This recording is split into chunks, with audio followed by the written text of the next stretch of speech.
भारत का चंद्रयान-3 मिशन चांद को फतह करने के लिए रवाना हो चुका है। 14 जुलाई 2023 के दिन दोपहर के 2:35 पर बाहुबली चंद्रयान-3 ने श्रीहरिकोटा के सतीश धवन स्पेस सेंटर से एक सफल उड़ान भरी और अब चंद्रयान-3 अंतरिक्ष में पहुंचकर धरती के आसपास इलिप्टिकल रूट में एंट्री ले चुका है, जिसमें सफर करते हुए स्पेसक्राफ्ट धीरे धीरे पृथ्वी से दूर और चांद के पास जा रहा है। लेकिन अब इसका आगे का सफर इतना आसान नहीं होने वाला और इस सफर में सबसे मुश्किल है इसका आखिरी पड़ाव, जिसमें ये 23 या 24 अगस्त के दिन चांद के दक्षिणी ध्रुव पर सॉफ्ट लैंडिंग करने की कोशिश करेगा। और इसी प्रयास में साल 2019 में चंद्रयान-2 का मिशन असफल हुआ था। तो अब सवाल आता है कि आखिर क्यों चांद पर जाना इतना भयानक है और नासा के वैज्ञानिकों ने चांद पर ऐसा क्या देखा कि 70 दशक में चांद पर जीत हासिल करने वाले नासा ने अचानक से अपने सारे मून मिशंस बंद कर दिए।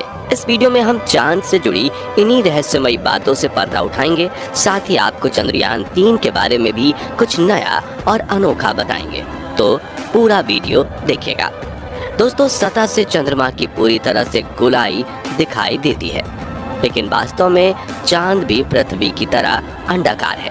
चांद की सतह पर बेहद स्थिर और हल्का वायुमंडल मौजूद है। ये तो आप जानते ही होंगे कि साल 2009 में चंद्रयान-1 मिशन ने चांद पर पानी की खोज की थी, लेकिन आपको बता दें कि चांद की सतह पर पानी लिक्विड फॉर्म में मौजूद नहीं है, बल्कि इसके बड़े बड़े और बेहद ठंडे क्रैटर्स बर्फ के रूप में मौजूद हैं। साथियों, चांद से जुड़ी ये रहस्यमयी बात ये भी है कि स्विट्जरलैंड की यूनिवर्सिटी ऑफ बेसल ने अपने एक अध्ययन में ये बात खोज निकाली थी कि चंद्रमा पृथ्वी पर रहने वाले लोगों की नींद पर भी असर डालता है। कहा जाता है कि जहां अमावस के दिन लोग काफ़ी अच्छी नींद कर पाते हैं, वहीं पूर्णिमा पर उन्हें कम नींद आती है। हालांकि विज्ञान ने इस बात को पूरी तरह से एक्सेप्ट नहीं किया और आज भी कुछ वैज्ञानिक इस बात पर अध्ययन कर रहे हैं। दोस्तों, चांद की जमीन काफी ऊबड़-खाबड़ है और इसमें कई बड़े बड़े क्रेटर यानी गड्ढे मौजूद हैं, जो इतने बड़े हैं कि पिछले करोड़ों सालों से इनके अंदर सूरज की रोशनी तक नहीं पहुंच पाई है। इनमें से सबसे बड़ा गड्ढा चांद के दक्षिणी ध्रुव में मौजूद है। एटकेन बेसिन नाम के इस गड्ढे का डायामीटर 2500 किलोमीटर और गहराई तो इतनी ज्यादा है कि इसमें एक के ऊपर एक करके 10 बुर्ज खलीफा समा जाएं। जी हाँ, इस गड्ढे की गहराई 8.2 किलोमीटर के आसपास है और ये पूरे सोलर सिस्टम के सभी ग्रहों और उपग्रहों में मौजूद गड्ढों में सबसे बड़ा गड्ढा है। माना जाता है कि चांद के इन क्रैटर्स में पानी छुपा हो सकता है, और वो भी थोड़ा बहुत नहीं बल्कि पूरे 100 मिलियन टन। इसके अलावा यहाँ hydrogen, ammonia, methane, sodium, mercury और सिल्वर जैसे मूल्यवान संसाधनों का खजाना मौजूद हो सकता है, जिसकी खोज करने के लिए ही चंद्रमा पर चंद्रयान-3 मिशन को भेजा गया है।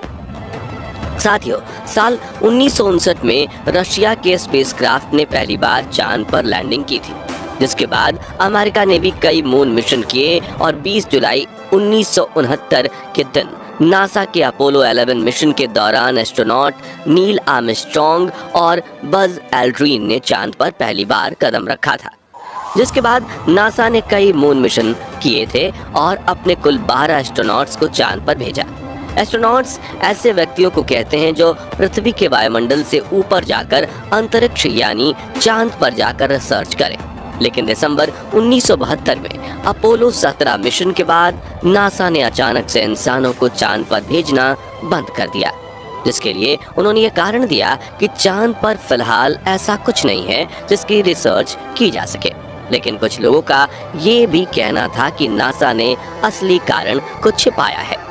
नासा के भेजे गए इन 12 में से कई अंतरिक्ष यात्रियों ने चांद पर कुछ अजीब सी आवाजें भी सुनी थी, तो कईयों ने इन पर बने एक अजीब ब्रिज और कूलिंग टावर जैसी रचना को भी देखा था।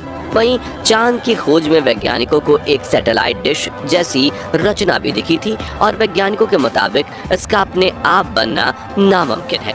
हालांकि नासा ने कभी इस बात पर आधिकारिक बयान नहीं दिया था, लेकिन नासा के वैज्ञानिकों ने कई बार ये कबूला कि चांद पर एलियन का बसेरा हो सकता है। खैर, चांद पर एलियन हो सकते हैं या नहीं, इस बारे में अपनी राय हमें कमेंट में आप बता सकते हैं। फिलहाल यहाँ सबसे ज्यादा गौर करने वाली बात यह है कि ये सभी मिशन चांद के उत्तरी ध्रुव पर किए गए थे, जहाँ पर लैंडिंग करना चांद के दक्षिणी ध्रुव के मुकाबले काफी ज्यादा आसान माना जाता है।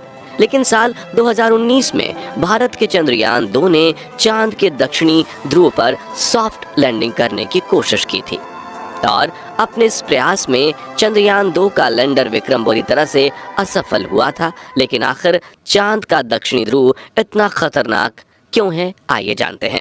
सबसे पहले तापमान की बात करें तो चांद के दक्षिणी ध्रुव में कई ऐसे बड़े बड़े गड्ढे यानी क्रैटर्स हैं जहां करोड़ों सालों से सूरज की धूप नहीं पहुंची, और सूरज की धूप न पहुंचने का सीधा सीधा मतलब है तापमान का ठंडा होना।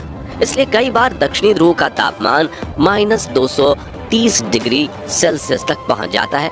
ऐसे में किसी भी इंसान का स्पेसक्राफ्ट से बाहर निकलना तो छोड़ो, खुद स्पेसक्राफ्ट के लिए भी ऐसे वातावरण में काम करना मुश्किल है। इतने कम तापमान में कई बार स्पेसक्राफ्ट पर लगे इंस्ट्रूमेंट चलना बंद हो जाते हैं। वहीं सूरज की रोशनी ना पड़ने की वजह से चांद के दक्षिणी ध्रुव के कई हिस्सों में काफी ज्यादा अंधेरा है, जिस वजह से चांद की ऑर्बिट में घूम रहे नासा, रशिया और इसरो के ऑर्बिटर्स भी वहां के काफी हिस्सों को ठीक से नहीं देख पाए। यानी कि उन हिस्सों में क्या हो सकता है ये किसी को नहीं पता। ऐसे में वहां जाना सबसे बड़ी चुनौती है। इसके अलावा चांद के दक्षिणी ध्रुव की जमीन उत्तरी ध्रुव से ज्यादा उबड़ खाबड़ है, पर यहाँ पर कुछ सेंटीमीटर से लेकर 2500 किलोमीटर तक के बड़े बड़े गड्ढे हैं। ऐसे में रिसर्च के लिए किसी भी रोवर को यहाँ चलाना हो तो काफी सावधानी बरतनी पड़ती है, और अगर रोवर किसी बड़े क्रैटर में गिर गया तो उसे वहां से निकालना लगभग नामुमकिन हो जाएगा और रिसर्च मिशन भी फेल हो जाएगा। इस बात को ध्यान में रखते हुए इसरो ने चंद्रयान 3 के प्रज्ञान रोवर में सेंसर्स और नेविगेशन कैमरास लगाए हैं। अब सवाल आता है कि चंद्रयान 2 का विक्रम लैंडर चांद की सतह पर सॉफ्ट लैंडिंग करने में क्यों फेल हुआ था। तो बता दें कि इसरो के मुताबिक धरती से चांद की दूरी करीब 3,84,400 किलोमीटर है। ऐसे में इतनी दूरी पर लैंडर से डीप स्पेस कम्युनिकेशन बनाए रखना काफी मुश्किल होता है, क्योंकि इतनी दूरी पर रेडियो सिग्नल्स वीक हो जाते हैं और एंटेना से बहुत ज्यादा बैकग्राउंड नॉइज आता है। साथ ही अपनी कक्षीय गति यानी कि ऑर्बिटल मोशन की वजह से चांद लगातार अपनी पोजीशन बदलता रहता है। ऐसे में तय की गई लैंडिंग साइट पर पहुंचने के लिए लैंडर को भी सही मोशन पकड़े रहना पड़ता है। इसके अलावा चांद पर पृथ्वी से कम ग्रेविटी है, बहुत पतला वातावरण है। साथ ही चांद के दक्षिणी ध्रुव में काफी बड़े बड़े पत्थर और गड्ढे होने के साथ धूल भी उड़ती है, और ये सभी कारण किसी भी लैंडर को लैंडिंग करने में काफी चैलेंजेस देते हैं। और पिछली बार चंद्रमा की सतह से 2.1 किलोमीटर पर चंद्रयान 2 के लैंडर से इसरो का संपर्क टूट गया था, और इन्हीं में से किसी एक कारण की वजह से वो चांद की सतह पर क्रैश लैंडिंग करके तबाह हो गया था। लेकिन पिछली बार आई मुसीबत से सीख लेकर इसरो ने चंद्रयान 3 के लैंडर विक्रम को पहले से ज्यादा एडवांस्ड और पावरफुल बनाया है। जैसे कि चंद्रयान 2 के विक्रम लैंडर में 5 थ्रस्टर्स थे, लेकिन चारों तरफ सही संतुलन बनाए रखने के लिए चंद्रयान 3 के लैंडर में बड़े और एडवांस 4 थ्रस्टर्स लगाए गए हैं। इसके अलावा इस बार के विक्रम लैंडर में लेग्स को बड़ा और मजबूत कर दिया गया है। साथ ही इसकी फ्यूल स्टोरेज कैपेसिटी को भी बढ़ाया गया है। वहीं इसमें लगे कम्युनिकेशन डिवाइस भी एडवांस्ड और तकनीक का इस्तेमाल कर रहे हैं, जिससे ये इस बार लैंड कर इसरो से संपर्क ना तोड़े। और सबसे जरूरी बात, इसके सॉफ्ट लैंडिंग सीक्वेंसेस को भी काफी हद तक सुधार दिया गया है। इन सभी बदलावों से चंद्रयान 3 के लैंडर को चांद की सतह पर सॉफ्ट लैंडिंग करने में आसानी होगी।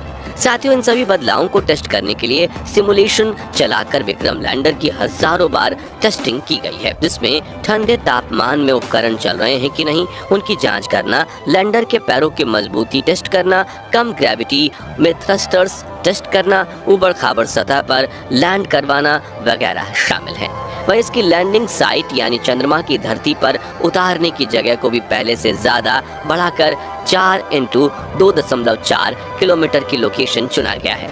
और यदि सब कुछ प्लानिंग के मुताबिक रहा तो 23 या 24 अगस्त के दिन विक्रम लैंडर को चांद की सतह पर लैंड करवा दिया जाएगा। दोस्तों, अगर इस बार चंद्रयान 3 का लैंडर चांद पर बिल्कुल सही तरीके से सॉफ्ट लैंडिंग करता है तो अमेरिका, रशिया और चीन के बाद भारत वो चौथा देश होगा जो चांद पर सॉफ्ट लैंडिंग करेगा।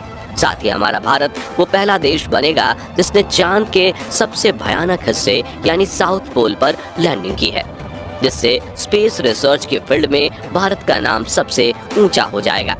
तो साथियों, अगर आप भी हमारी तरह यही चाहते हैं कि चंद्रयान 3 मिशन में भारतीय स्पेस एजेंसी इसरो को अपार सफलता प्राप्त हो तो कमेंट बॉक्स में इसरो को अपनी दुआएं जरूर दीजिए। साथ ही जानकारी पसंद आई हो तो वीडियो को लाइक शेयर जरूर कीजिए और चंद्रयान 3 मिशन से जुड़ी हर पल की खबर पाते रहने के लिए हमारे चैनल को सब्सक्राइब करके बेल आइकन जरूर प्रेस कर दीजिए। धन्यवाद।